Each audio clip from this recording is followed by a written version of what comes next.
What should the role of errors be during a communication training? Today we'll discuss so-called error management training. Hello and welcome to Communication Psychology and HR. My name is Gerhard. I'm a psychologist from Hamburg, here in Moldova, specialized in international, intercultural and multilanguage contexts. There are three fundamental types of training, and think of learning a new software application or even a new language or preparing for giving a public speech. You can adopt one of those three basic approaches. The first one is proceduralized training. That is, the instructor tells you step by step how to solve your issue, how to prepare. Your role is to imitate the model and avoid mistakes during training. The second type is exploratory training. The instructor gives you a short introduction on the app, on the speech you have to give, or on a difficult role play with the client. But then you alone or with a partner or in a group, you have to figure it out yourself. In this situation, you will probably make many mistakes because you are experimenting. However, the instructor doesn't give any specific instructions regarding mistakes. The third one is error management training, promoted by German professor Frese. In this case, you combine exploration with error-friendly instructions. It's good to make mistakes. We all learn from mistakes. Behind every mistake, you discover something new. So that while exploring the app or while testing different parts of your public speech or role-playing with a difficult customer, you have the assurance that it's okay to make mistakes, which probably will lead to more risk-taking. Now, having done trainings in a variety of different countries and living here in the former Soviet Union, I know that typically students and seminar participants prefer instinctively the first approach. That is, they say the first one is the correct one. Why? Understandably, because I want to know the correct solution. So why should I explore and experiment myself when there is somebody who already knows the answers? This other issue with mistakes is, if I encourage mistakes during the training, those mistakes may stick in reality, and that's very dangerous. So it's better to make it only right during a training. Now, what is the science on this? Because there are lots of studies that compare two different training methods, or even three. For example, they compare so-called error management training with proceduralized training or with exploratory training. There's a meta-analysis by Professor Frese and others, which I think summarizes 24 studies. I think it's published in 2008. Maybe there's a new one already, I believe. And most of those studies are in the software field.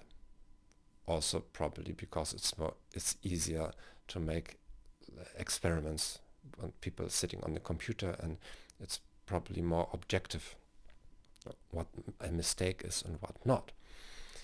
Because if you imagine that you role play a situation with a different customer, difficult customer, so it's much more difficult to assess correct behavior, incorrect behavior. It's more subjective.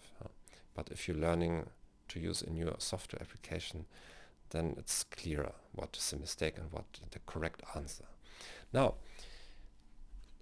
a meta-analysis combines all available published studies in a certain area to have a more authoritative answer.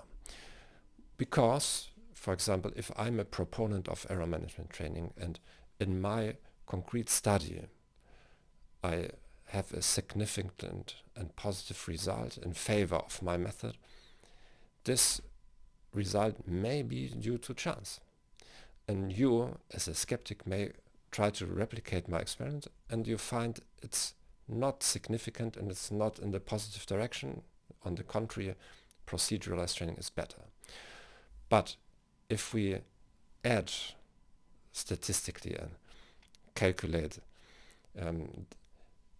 more studies, then the final verdict, it's much more probable than if we focus on and pick studies that confirm our belief.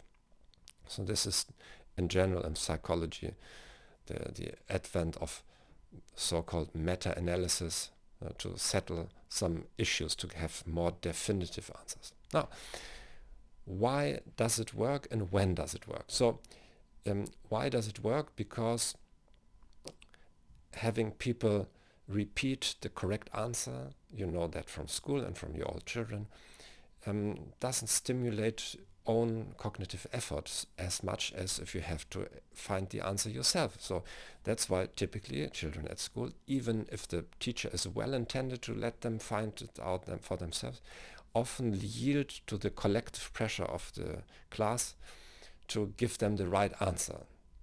So it's always both sides are pushing the other side to yield. So there are also studies on that people, teachers who consciously try to have a more exploratory approach often give up. So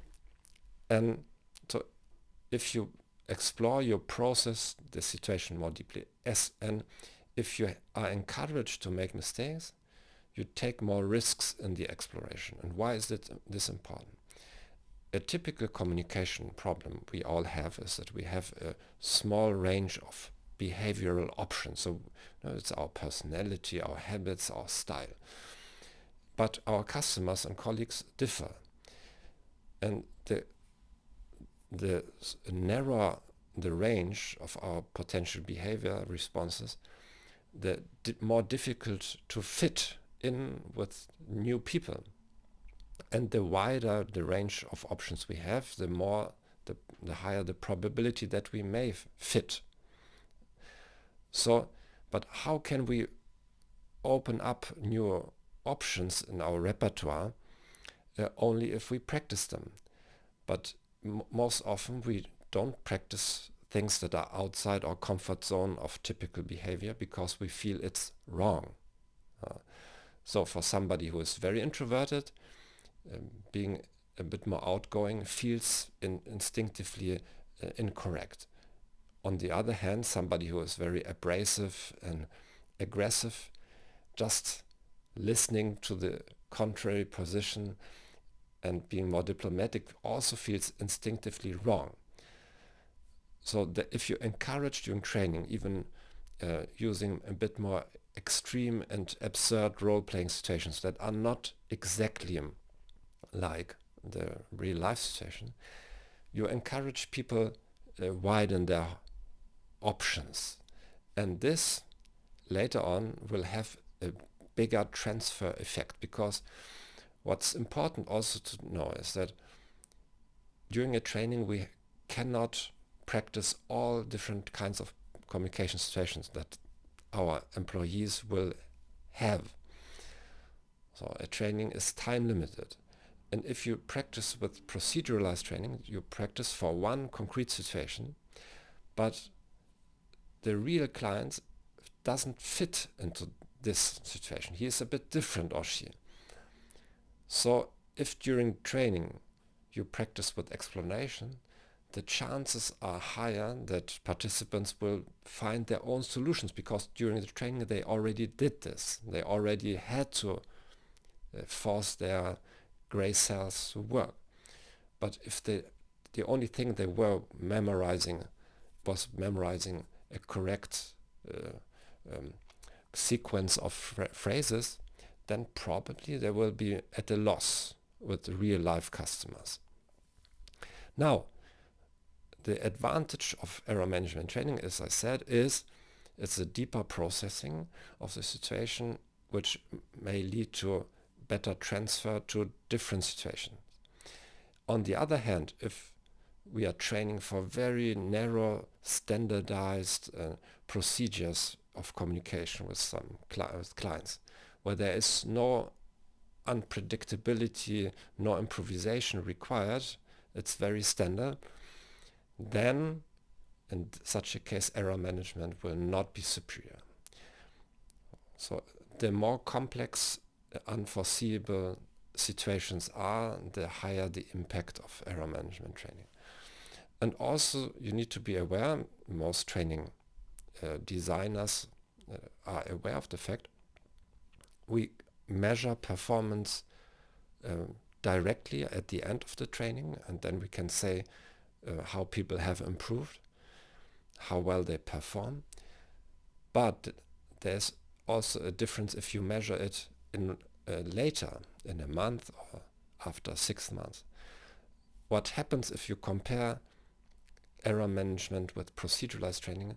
You will not find big differences immediately at the end of the training, which is understandable, because those who practice repeating the correct solutions will probably will be very good at repeating that solution. The differences will show as time passes.